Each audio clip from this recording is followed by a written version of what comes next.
নমস্কার বন্ধুরা, welcome to my channel my knowledge and activities. আজকে আমি আমার জগন্নাথকে 108 কলসি জলে অভিষেক করাবো। তাই আমরা সকালবেলায় স্নান যাত্রা দেখতে চলেছি আর নিজেরাও গঙ্গা স্নান করবার জন্য এসে গেলাম কাশীপুর ঘাটে।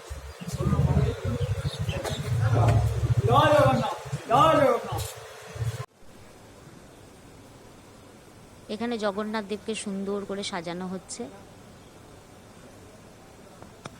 পুজো হবে আজকে, এখানে উৎসব হবে।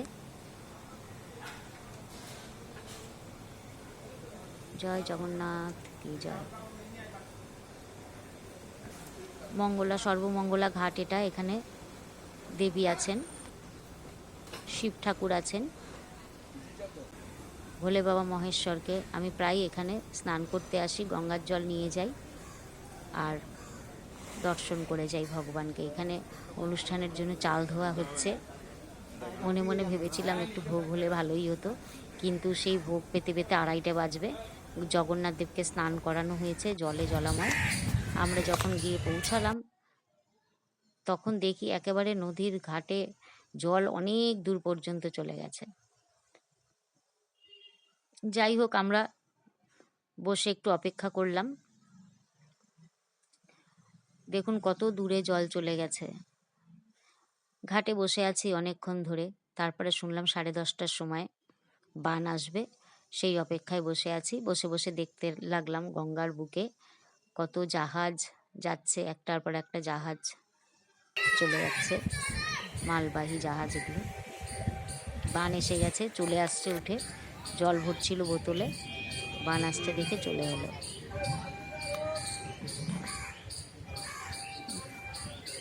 অনেকের ভাগ্যেই মা গঙ্গাকে দর্শন করা সৌভাগ্য হয় না, কারণ তাদের কাছাকাছি মা গঙ্গার উপস্থিতি নেই। তবে আমার এই চ্যানেলে আপনারা অবশ্যই মা গঙ্গাকে দর্শন করে জীবন সার্থক করুন। পতিত পাবনী গঙ্গা, মা গঙ্গা আমাদের জীবনকে অনেক সুন্দর পবিত্রময় করে রেখেছেন। তার জন্য মা গঙ্গার কাছে অবশ্যই আমরা ঋণী। তাই তার ঋণ শোধ করতে কিন্তু আমরা গঙ্গা পুজো অবশ্যই যোগদান করব।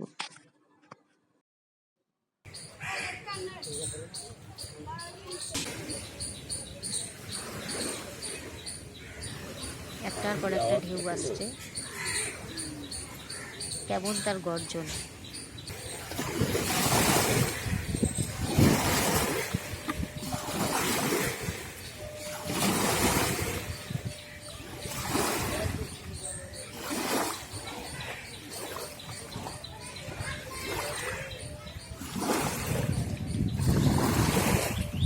পতিত পাবনী গঙ্গা আমাদের সকলকে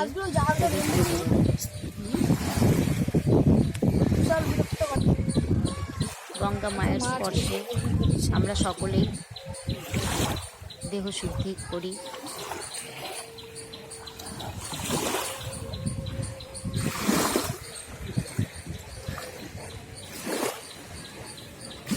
প্রকৃতিতে 4টে জিনিস আছে যা একবার খেপে গেলে তাকে কিন্তু কন্ট্রোল করা খুব মুশকিল।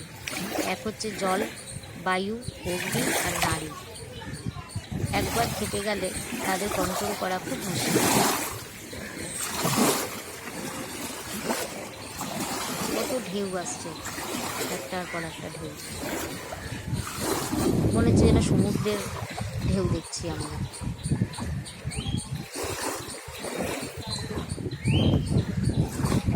জল আস্তে আস্তে কিন্তু অনেক উপরে উঠে আসছে।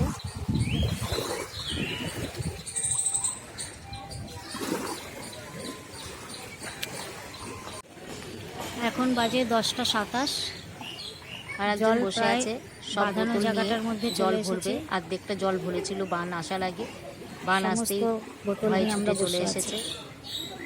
আবার অপেক্ষা করছে কখন সামনে জল আসবে, তারপরে বোতলগুলোকে ভরা হবে। এদিকে চারিদিকে কিন্তু খুব মেঘলা আকাশ, মেঘ করেছে। দূরের থেকে হাওড়ার ব্রিজটাও ভালো করে দেখা যাচ্ছে না, খুব মেঘ, বৃষ্টিও পড়ছে তার মধ্যে 2-4 ফোঁটা। তাই ভাবলাম আর দেরি না করে আমি এরপরে স্নান করে নেব।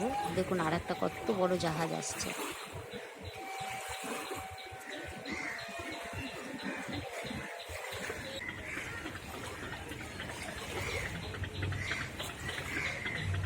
এরপরে আমরা স্নান করব, গঙ্গা পুজো করব। পান নিয়ে গেছি, সিঁদুর, পান, বাতাসা, মোমবাতি, ধূপকাঠি সব কিছু নিয়ে গঙ্গার পাড়ে বসে আছি।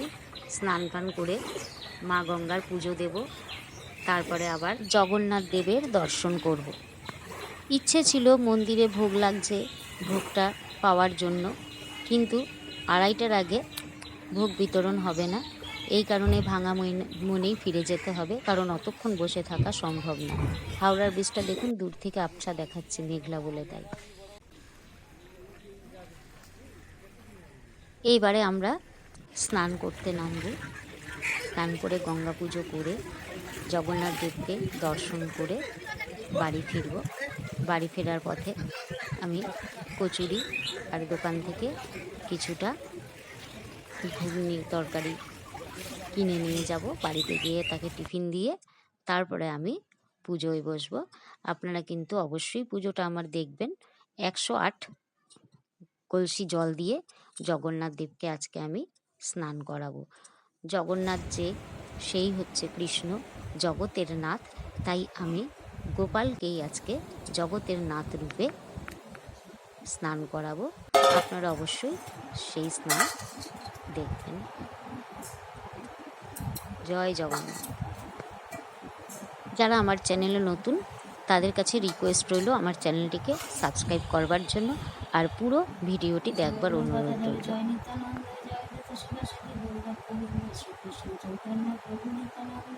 হরে কৃষ্ণ হরে রাম শ্রী রাধে রাধে হরে কৃষ্ণ হরে কৃষ্ণ কৃষ্ণ কৃষ্ণ হরে হরে রাম হরে রাম রাম রাম কৃষ্ণ কৃষ্ণ কৃষ্ণ কৃষ্ণ হরে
অব্দি এসে গেছে, একদম গোপালের মুখ অব্দি এসে গেছে।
না বাটি আনতে হবে না,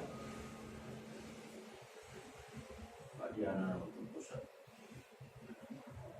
যাহারা নির্গুণ ব্রহ্মের ধ্যান করেন তাহাদের অধিকে তর ক্লেশ হইয়া থাকে, কারণ নির্গুণ ব্রহ্ম লাভ দেহধারীর পক্ষে নিতান্তই ক্লেশকর।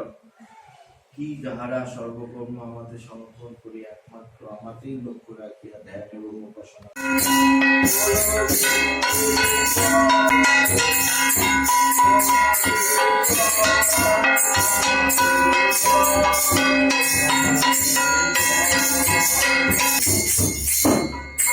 জয় জয় শ্রী রাধা রানী কি, জয় জয় শ্রী গৌর নিতাই কি, জয় জগন্নাথ জি কি, জয় গুরুদেব কি, জয় জয় শ্রী রাধা।